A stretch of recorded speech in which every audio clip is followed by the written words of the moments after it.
اعوذ باللہ من الشیطان الرجیم بسم اللہ الرحمن الرحیم فلا تضربوا للہ الامثال ان اللہ یعلم وانتم لا تعلمون ضرب اللہ مثلا عبدا مملوکا لا يقدر على شيء ومن رزقناه منا رزقا حسنا فهو ينفق منه سرا وجهرا هل يستوون الحمد للہ بل اکثرهم لا يعلمون فلا تضربوا للہ الامثال، پس نہ بیان کرو اللہ کے لیے مثالیں، پس نہ بیان کرو اللہ کے لیے مثالیں۔ ان اللہ یعلم، بے شک اللہ جانتا ہے، وانتم لا تعلمون، اور تم نہیں جانتے۔ ضرب اللہ مثلا عبدا مملوکا، مثال بیان کی اللہ نے عبدن غلام کی، عبدن غلام کی، مملوکن ایسا غلام جو کسی کی ملکیت ہو اس کو کہتے ہیں مملوک۔ جو دنیاوی اعتبار سے غلام ہوتا ہے وہ ہوتا ہی مملوک ہے، پھر اس کو عبدن مملوکن کیوں کہا ہے؟ اس لیے کہ عبد کا ایک معنی تو وہ ہے جو سب بندوں پر بولا جاتا ہے، تو سب کے سب بندے اللہ کے کیا ہیں؟ عبد ہیں، غلام ہیں۔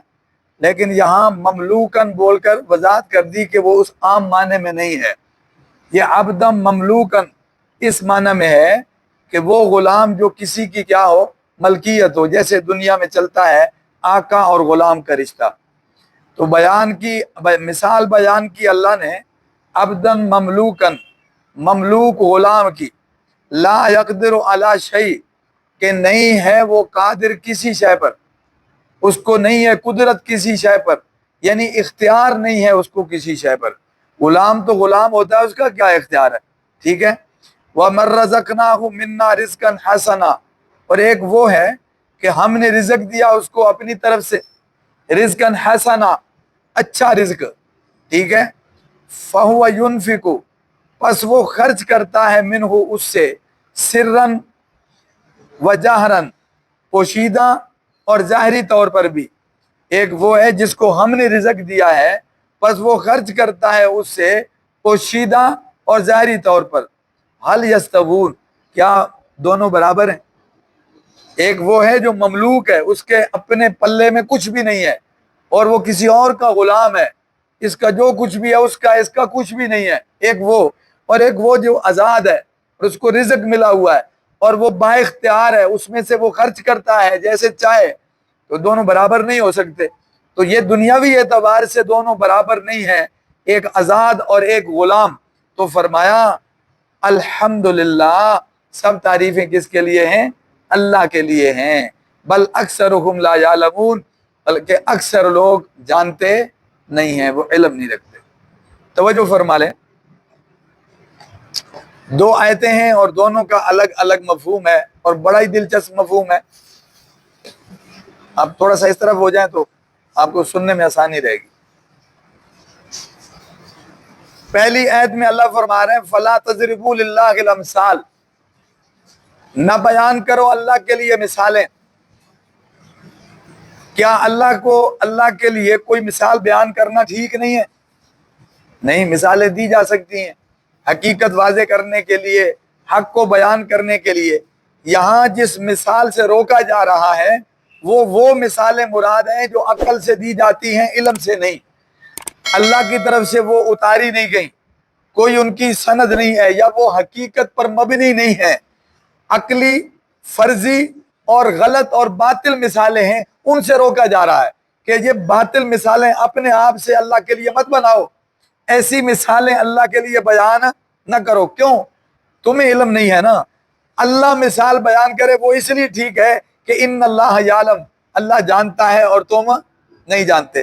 اب اس کو سمجھیے گا، یہ بڑی دلچسپ بات ہے کہ آج بھی اگر آپ معاشرے میں دیکھیں تو بہت سارے کفریات اور لغویات اور باطل قسم کی باتیں عقلی مثالوں سے بیان کی جاتی ہیں، اور مثالیں بھی وہ کہ جن کا کوئی سر پیر نہیں ہے، اور ایسی باطل کہ آپ یوں سمجھیں کہ اللہ جل جلالہ کو دنیاوی لوگوں پر اور دنیاوی بادشاہوں پر قیاس کرتے ہیں، اللہ کی ذات کو دنیاوی بادشاہوں پر قیاس کرتے ہیں، اللہ کی بادشاہت کو دنیا کی بادشاہتوں پر کیا کرتے ہیں، قیاس کرتے ہیں۔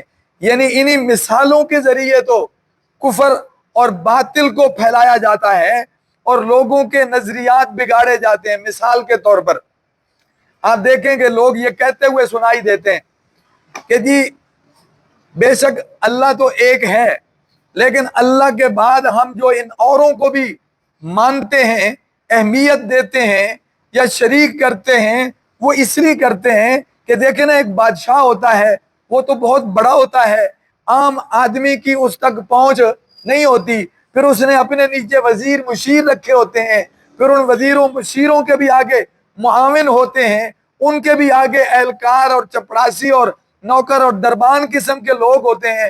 تو ہم تو عام لوگ ہیں، ہماری بادشاہوں تک تو پہنچ نہیں ہے نا۔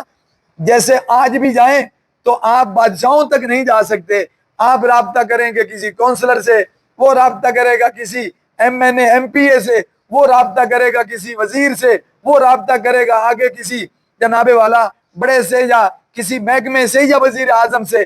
تو دنیا کی مثال دے کر، دنیا کی بادشاہتوں کی مثال دے کر، دنیا کے بادشاہوں کی مثالیں دے کر پھر عقائد کو بگاڑتے ہیں اور باطل کو پھیلاتے ہیں۔ یعنی دنیاوی بادشاہوں پر اللہ کو قیاس کرتے ہیں، دنیاوی بادشاہتوں پر اللہ کی بادشاہت کو قیاس کرتے ہیں۔ تو کہتے ہیں کہ ہم اللہ کے بعد اوروں کو اس لیے مانتے ہیں کہ ہماری اللہ تک تو پہنچ نہیں ہے، وہ تو بہت بڑی ہستی ہے، ہم ان کو راضی کرتے ہیں، یہ اللہ کو راضی کرتے ہیں اور ہماری بگڑی بن جاتی ہے، ہمارا کام بن جاتا ہے۔ تو یہ مثالیں دے کر لوگوں کے عقائد کو کیا کرتے ہیں، بگاڑتے ہیں۔ اب فرق کتنا ہے؟ فرق یہ ہے کہ یہ جو بادشاہ ہیں دنیا کے یا حکمران ہیں، ان کو دیوار کے پار کا پتہ نہیں کیا ہو رہا ہے، یہ دفتر میں بیٹھے ہیں ان کو گھر کا پتہ نہیں کیا ہو رہا ہے، ان کو اگلے محکمے کا نہیں پتہ کیا ہو رہا ہے، یہ جس کی ڈیوٹی لگاتے ہیں اس کے بعد ان کو نہیں پتہ وہ کیا کر رہا ہے۔ تو یہ تو بے خبر ہیں، یہ تو لا علم ہیں، یہ تو محدود علم رکھتے ہیں یا محدود استطاعت رکھتے ہیں۔ اللہ جل جلالہ تو علم والے ہیں، علم بھی ایسا کہ وَلَا يُحِيطُونَ بِشَيْءٍ مِّنْ عِلْمِهِ، اس کے علم کا کوئی احاطہ نہیں ہے، اس کی کوئی حد نہیں ہے، وہ اپنے کسی کام میں کسی کا محتاج نہیں ہے، نہ جاننے کے لیے نہ کرنے کے لیے، وہ فرشتوں کا بھی محتاج نہیں ہے، وہ کسی کا بھی محتاج نہیں۔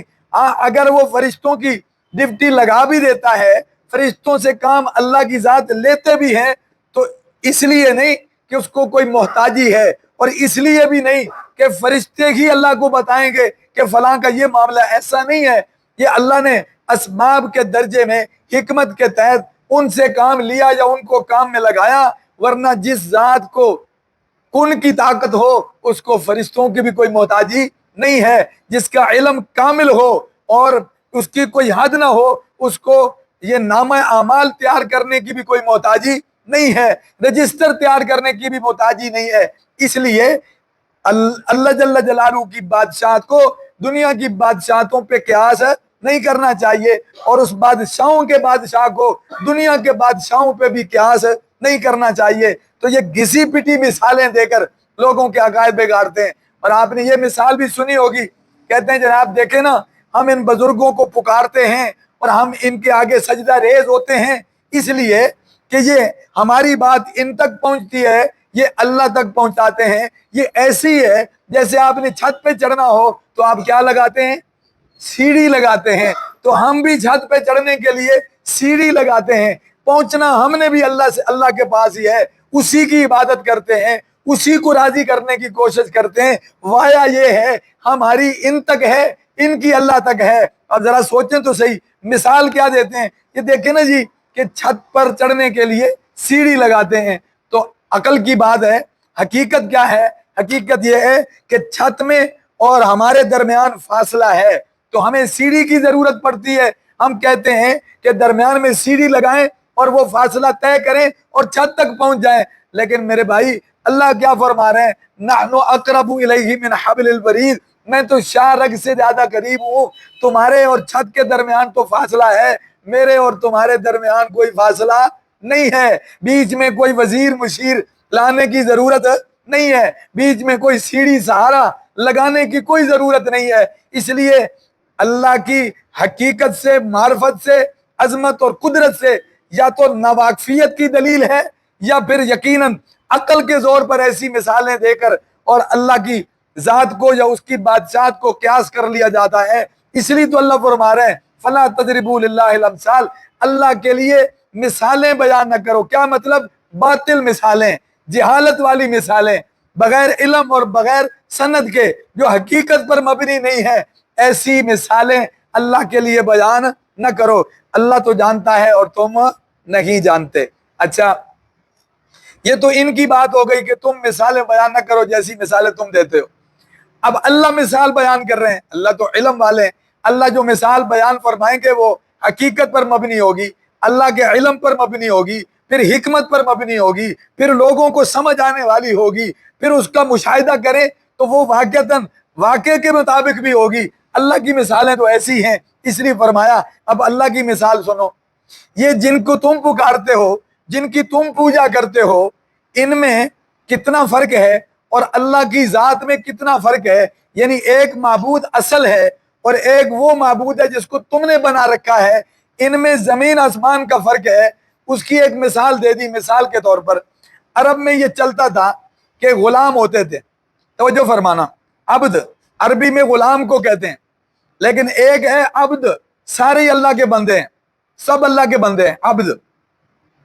یہ اس معنی میں نہیں ہے، ہونا تو یہی چاہیے کہ سب بندگی کریں اور حقیقی معنی میں ہم سب اللہ کے غلام ہیں، لیکن ایک غلامی انسانوں میں بھی چلتی ہے، چلتی رہی ہے اور اب بھی ہے کسی نہ کسی درجے میں، اور دنیا کے کسی نہ کسی علاقوں میں، افریقی ممالک میں، اگرچہ اقوام متحدہ کا چارٹر یہی کہتا ہے کہ دنیا سے غلامی ختم کر دی گئی ہے، قانون کے مطابق یہاں ہوتا کیا ہے، غلامی اب بھی ہے اسلحے کے زور پر، اور اسی طرح غربت اور افلاس کے جناب ڈر اور خوف سے اور دوسرے کئی قوانین کے طریقے سے گویا اب بھی لوگوں کو غلام رکھا ہوا ہے۔ تو گویا غلامی دنیا میں رہی ہے، اور پھر عرب کے لیے تو جانی پہچانی چیز تھی۔ اس کو سمجھیے گا پھر مثال سمجھ آئے گی۔ اس کی حقیقت کیا تھی کہ جو ہوتا ہے نا غلام، اس کو قرآن کہہ رہا ہے عبدم مملوکا۔ یہ وہ والا غلام نہیں کہ سب اللہ کے غلام ہیں، یہاں وہ والا غلام ہے جو بندوں کے، ایک دوسرے کے بندے غلام ہوتے ہیں۔ تو وہ جو مملوک غلام ہے اس کی کوئی حیثیت نہیں ہوتی۔ مملوک کہتے ہیں کہ جس کی جو ملکیت ہو اسے مملوک کہتے ہیں۔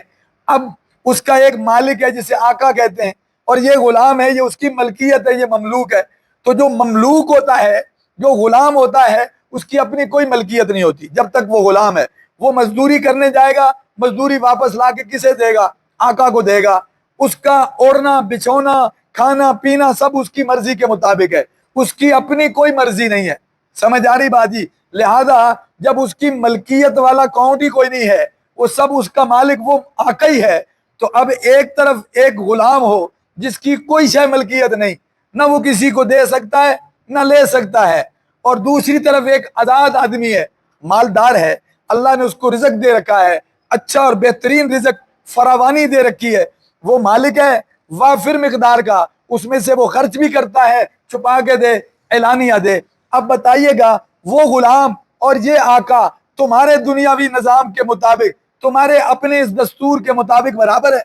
اس کی ملکیت میں کوئی شے، کوئی اسے دے بھی دے تو اس کی ملکیت نہیں ہوتی، اسی کا ہوگا۔ اس کو کوئی انعام بھی دے دے تو یہ اس کا، وہ مالک آقا کا ہے۔ تو اس کا مطلب یہ ہوا کہ اس کی ملکیت میں شے کوئی نہیں اور وہ مکمل کیا ہے؟ مالک ہے۔ تو دونوں برابر نہیں ہے نا۔ اللہ کیا فرما رہے ہیں؟ تم نے جن کو معبود بنایا، ایک طرف تمہارے من گھڑت معبود اور ایک طرف میری ذات ہے، میں ہر شے کا کیا ہوں؟ مالک ہوں، ہر شے میری ملکیت میں ہے، میں جسے چاہوں دوں، جسے چاہوں اس سے لے لوں۔ اور دوسری طرف تم ہو یا تمہارے معبود ہیں، وہ میرا کھاتے ہیں، میں دوں تو دوں، میں نہ دوں تو ان کے پلے میں کچھ بھی نہیں ہے۔ میں امیر کروں تو تب میری مرضی، غریب کروں تو تب میری مرضی، میں لے کے واپس دے کے واپس لے لوں، میری مرضی۔ تو جب اتنے بے اختیار، اتنے بے بس، اتنے مجبور، اتنے لاچار، اور ان کے پلے میں کچھ بھی نہیں، ایک سانس بھی